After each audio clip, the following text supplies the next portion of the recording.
Por eso yo he querido invitar a quien ya ustedes conocen con una credibilidad extraordinaria y darle la bienvenida, después de un año y medio que no hacemos un programa, a mi querida doctora psicóloga Cristina Balinotti. Buenas tardes, Buenas Miami. tardes, qué gusto verte nuevamente y Aquí saber que te estamos. encuentras bien, qué gusto. Espero que usted en algún momento pase por Madrid. Será un gusto atenderla, doctora. Gracias por estar y por su disponibilidad de siempre. Gracias a ti. Por supuesto que ustedes pueden entrar a... Sigue Unifamilia, ¿verdad? Sí, por supuesto, Unifamilia. Correcto, pero miren, busquen en las redes sociales. Ustedes ponen en Google doctora Cristina Balinotti y le va a salir toda la información de las diferentes redes y plataformas donde está nuestra querida doctora Cristina Balinotti. Doctora, ¿qué explicación le podemos dar a esto? Porque mire, tengo unos datos aquí que son muy interesantes.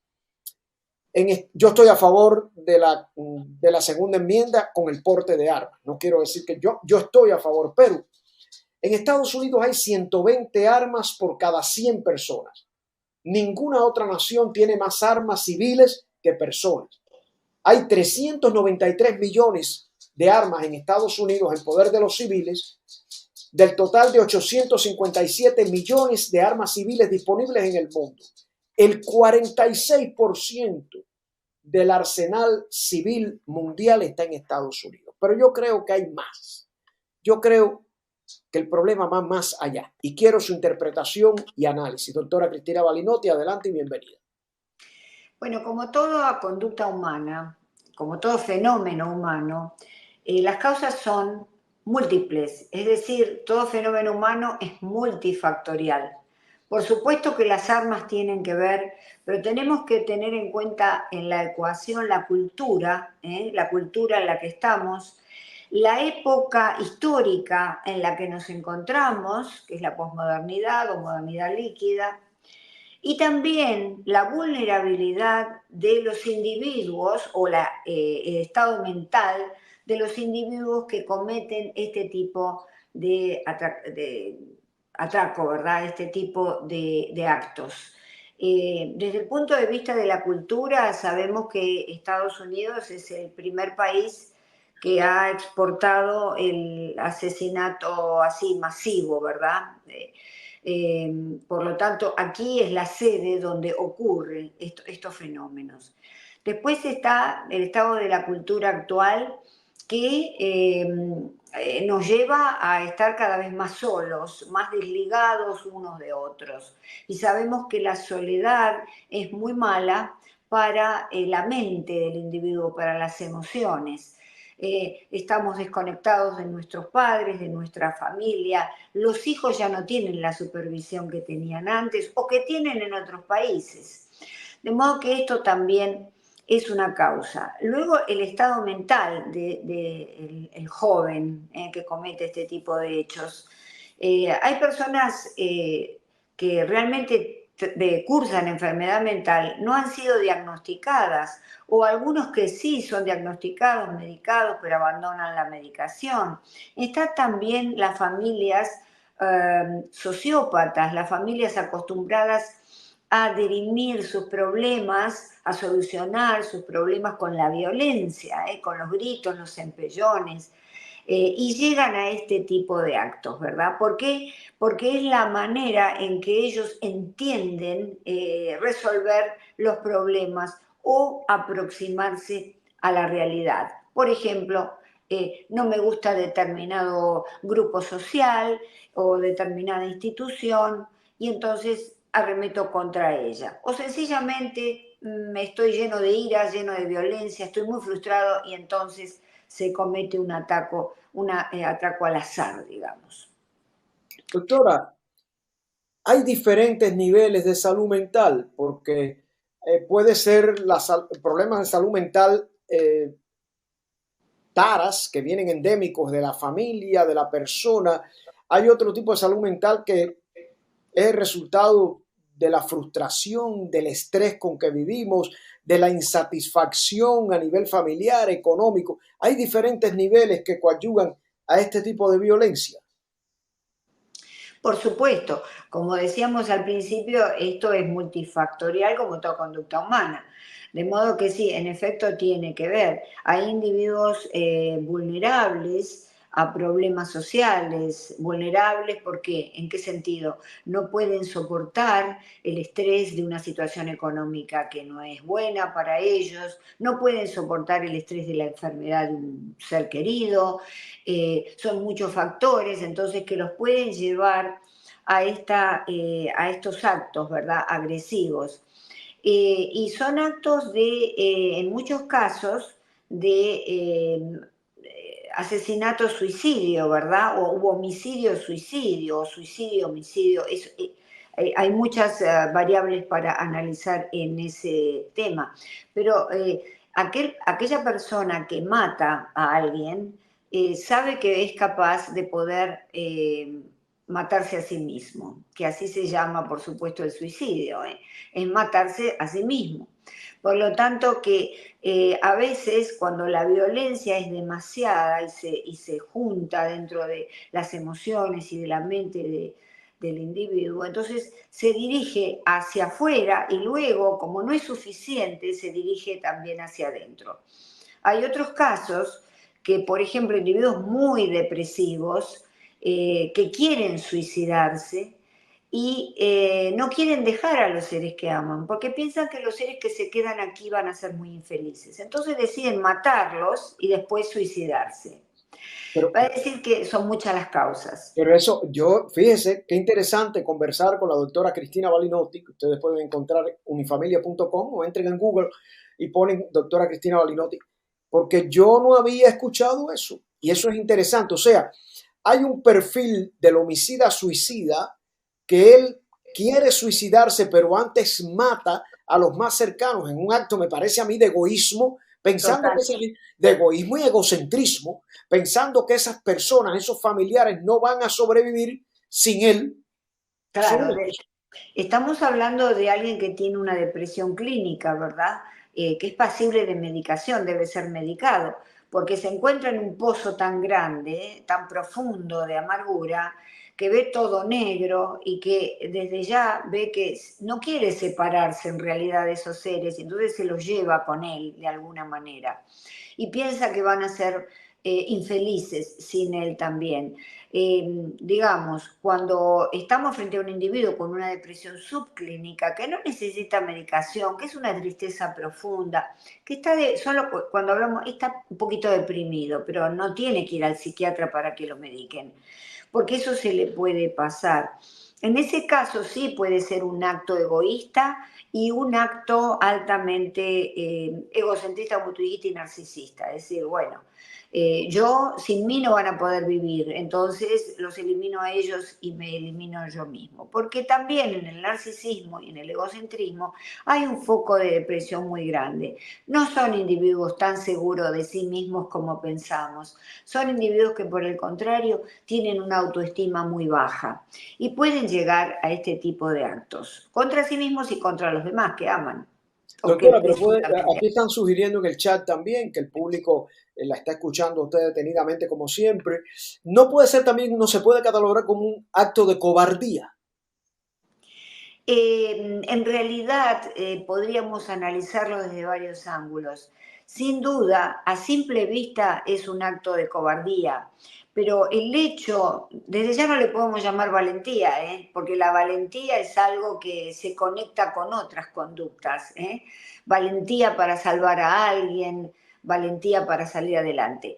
Pero podríamos decir que es un acto, digamos, que es algo más que la cobardía, ¿verdad? Es un acto de enfermedad, es un acto mórbido, es un acto patológico.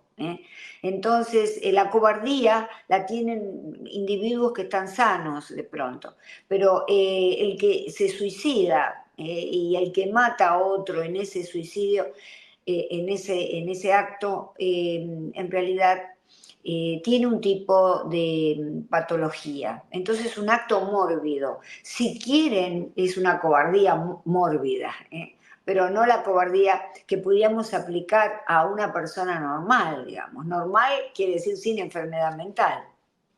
Doctora, yo me preguntaba, y nuestros telespectadores también, el caso más llamativo ha sido el viernes antepasado, un hombre de 41 años que mantenía una relación con una enfermera de 44, la espera, le hizo una emboscada cuando ella va con su niño al cajero automático del banco a través del drive-thru, se baja del carro, la asesina a ella, asesina a ese niño de 4 años dentro del automóvil y él se suicida después. Pero a ver, yo no sé, yo hasta ahora creo que estoy normal. A ver, hay que tener la sangre muy fría para matar a alguien, pero además, para matar a un niño de 4 años, no se sabe si yo creo que a lo mejor mató al niño primero para que ella viera cómo él mataba a su hijo y después la mata a ella y después se suicida. A ver, hay que tener una mente muy retorcida para eso. Sí, hay que tener una mente muy enferma, por ejemplo, puede ser un individuo sádico que ya la sometía a ella a malos tratos, ¿verdad? Puede ser un individuo altamente necesitado de poder, de manipular a la persona, y entonces al no poder hacerlo comete este acto, que es un acto final, altamente patológico, altamente salvaje. Concuerdo contigo, ninguna persona que tenga una cierta armonía, una salud mental, puede llegar a cometer esto ni a considerarlo. De modo que tenemos que pensar que hay individuos que se escapan de la norma social, porque no se puede, no sé, a lo mejor en la prehistoria se mataban todos contra todos, ¿verdad? Pero dentro de la sociedad tenemos otras maneras de resolver nuestros conflictos que son mucho más civilizadas. De modo que estos individuos no pueden, hay un fracaso, ya sea porque están enfermos de nuevo, ya sea porque son sociópatas, ya sea porque han sido abusados desde muy temprana edad, no lo han procesado y entonces abusan a todo el mundo, a todos los que encuentran. Aparentemente, sin duda, no tienen ninguna clase de sentimientos, ¿no? También están los psicópatas y hay muchos más de lo que pensamos. Si bien el 1% de los psicópatas llegan a ser asesinos, porque los psicópatas están por todos lados, pero solo un 1%. Estas sociedades, vamos a decir, que están incrementando ese 1%. Dentro de lo que son los psicópatas, puede haber individuos que realmente lleguen a matar, de manera fría, porque no sienten nada, porque el cerebro del psicópata es completamente distinto en el área de las emociones. Yo observo, hay mucha violencia. Todos salimos a la calle, por ejemplo, en cualquier parte del mundo y Estados Uh-huh. Unidos, pero voy a citar el condado Miami-Dade. Uh-huh. Hay una cantidad de personas con violencia al volante, o sea, manejando extraordinariamente por una discusión. Yo recuerdo hace un año y medio, yo había estado ahí en el Publix, he hecho el cuento aquí varias veces, de Flagler y Ponce de León, a las 12 del día compraba un billete de lotería y me entero el lunes que en ese mismo lugar a las 3 de la tarde discutió un hombre con otro y lo mató a balazos dentro del mismo Publix. O sea, estamos en la calle y no sabemos quién tenemos al lado. Hay manera, doctora, voy a hablar un poco el lenguaje de la calle, tomando en consideración que hay tanto loco suelto, Tanto hay loco. manera que nosotros podamos hacer algo, no discutir, evitar los enfrentamientos, dejar las cosas, porque uno no sabe cómo puede terminar una situación. Desde ya, mira, cuando encontramos una persona que nos ataca, ya físicamente, bueno, pero vamos a poner el caso que nos ataca verbalmente, debemos reconocer los signos de la ira que aparece en nosotros porque nos están atacando. El enrojecimiento del rostro, el corazón que se acelera. Y entonces ahí en ese momento reconocer esos síntomas y empezar a respirar por la nariz, inhalar por la boca, contenerlo. Tenemos que tener un ejercicio, y sobre esto no se habla mucho, para poder saber qué hacer frente a una situación. Así que escala en un minuto, sobre todo si tenemos un arma en el bolsillo. Y acá está el tema de las armas. Primero, antes de tener tantas armas, tenemos que tener mucha educación psicológica, emocional, cosa que está faltando en los Estados Unidos y también en otros países. Es decir, con las armas nos podemos defender frente a un ladrón que entra a nuestra casa. Pero si estamos armados siempre, lo llevamos en el auto, nos sentimos poderosos y podemos ser presa de un acto que luego, por supuesto, nos vamos a arrepentir. Entonces, marquemos cómo educarnos, cómo mantener nuestra armonía emocional, nuestro equilibrio y no reaccionar, si se nos cruza el auto, no reaccionar, no mirar a la persona, llamar al 911.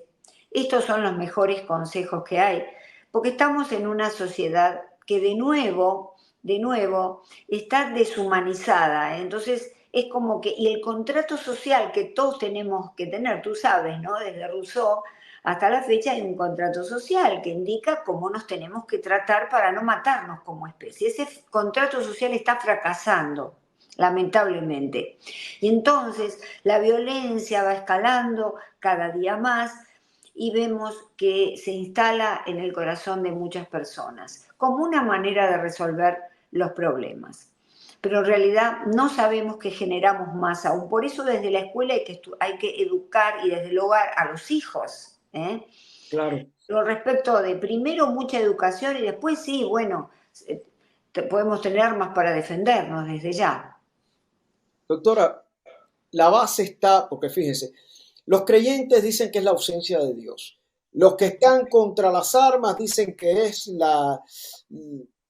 el derecho que tenemos a portar armas. Eh, pero hay quienes piensan que el principal problema está en la situación, los problemas mentales y la falta de estrategia social y de presupuestos sociales y gubernamentales para enfrentar los problemas mentales. Por ahí es que va el problema, doctora. Bueno, ese es otro tema, es una asignatura pendiente, ¿no? ¿Por qué no se atienden los problemas mentales? ¿Por qué no hay gabinetes de psicopedagogía y psicología permanentes, crónicos allí puestos en los colegios? ¿Por qué? ¿Por qué? Porque el tipo de enfermedad mental que estamos viendo comienza muy tempranamente con niños que tienen algunos trastornos, que reaccionan violentamente frente a los padres, frente a los maestros. Entonces, que haya alguien que los pueda guiar, que pueda llamar a los padres y atenderlos. Todo eso está ausente. De nuevo, es una fórmula, tú sabes, es una fórmula de muchos ingredientes. Pero vamos a decir, en este país, que es el país en donde hay más armas, sin duda por individuo, sin embargo, también hay más violencia. Es decir, ¿nos sirven las armas para defendernos o nos sirven para que haya más violencia? Esta es una pregunta que debemos contestar, pero contestar conscientemente. Hay una figura del homicidio-suicidio que me gustaría analizar con usted, doctora Cristina Sí. Balinotti. Y no sé si es comprensible, si es egoísta, pero se da el caso de esa persona que está sufriendo extraordinariamente con la enfermedad terminal de un familiar y Sí. decide quitarle la vida al familiar y quitársela a él también. Yo no apruebo eso, pero tiene cierta interpretación, no sé si justificación. Sí, claro, hay muchos tipos de suicidios, ¿verdad? Uno de esos suicidios es ese suicidio, digamos, altruista, en donde la persona quiere librar al otro del problema, del gran sufrimiento físico que padece, y entonces lo mata y luego se mata. Pero es el mismo tipo de violencia, porque antes se creía que el suicidio y el homicidio eran dos cosas distintas, aunque concurrían juntos, eran dos cosas distintas. Sabemos ahora, se ha reflotado bibliografía muy importante al respecto de Henry de Short en su libro de 1954, muy recomendable, que es la misma violencia dirigida hacia el otro y luego hacia sí mismo. Vale decir que se solapan y son dos fenómenos altamente comunes. Por otro lado, ya desde la mitología griega vemos esto de los asesinatos de aquellas personas que queremos, particularmente los padres, ¿no? De modo que está también en el corazón de lo humano la violencia filioparental, la violencia intrafamiliar, transgeneracional, la violencia doméstica, que en realidad no es doméstica sino es violencia de género. Pero en la era de la inteligencia artificial corpórea avanzada no hemos podido solucionar este tema todavía. Quiere decir que entonces ponemos el foco en aquellas cosas que no son importantes. De nuevo, dejamos de lado la esencia humana y cómo podemos rescatarla de sus lacras históricas, digamos, cómo podemos hacer. De modo que hay mucho para pensar al respecto y mucho más para hacer. Desde el hogar, sí, podemos empezar desde el hogar. Hablar con nuestros niños de estas cosas y por qué suceden, tratarlos bien, escucharlos, porque la indiferencia es una forma de violencia familiar hacia los hijos, que después nos puede venir como respuesta a la violencia de ellos. Escuchemos a nuestros hijos, no seamos indiferentes, digamos, a todos sus problemas. Usted Y por dijo aquí supuesto, usted dijo aquí en este programa hace 2 años o quizás más que había una cultura que se iba creando desde la década de los 40 a los 50 en Hollywood y ya después las redes sociales y demás, del más fuerte. sí, El más fuerte es el que sobrevive. Es una cultura de la sobrevivencia o la supervivencia, de la cultura de la violencia, de quién puede más, de quién es el que gana, de ganadores y perdedores. sí. Claro, ya Hollywood ha quedado eclipsado por las redes sociales, ahora viene la inteligencia, o está la inteligencia artificial. Tenemos un problema serio con las redes sociales, o sea, porque yo considero que las redes sociales son buenas, pero hay un mal uso también de las redes sociales y hay adicción a las redes sociales que lo vamos a tratar próximamente con usted. Pero ¿qué papel juegan esta violencia las redes sociales y la difusión de cosas que antes no veíamos? Claro, lo que pasa es que antes sucedía un crimen y nos enterábamos por el diario, estamos hablando de muchos años, muchas décadas atrás, o por la televisión o la radio.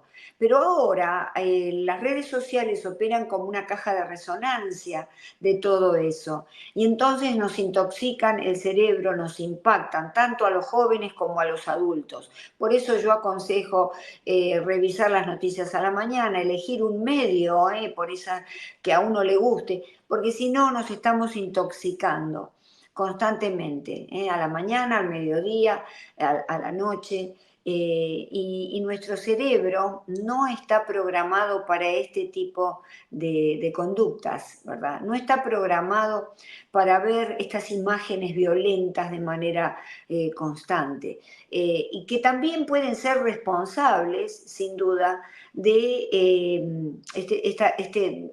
digamos, epidemia de violencia que hoy nos ataca. La violencia existió siempre, pero antes existía, porque hay que diferenciarla de la agresividad. La agresividad es una defensa, si alguien me ataca, me defiendo, pero la violencia es gratuita y existió siempre, a tal punto que la raíz viene de vis, que de violencia viene de vis, que da origen a viril, que da origen a varón, y no, yo no soy feminista, esto está en la etimología. ¿Por qué? Y ahora voy a dar la explicación.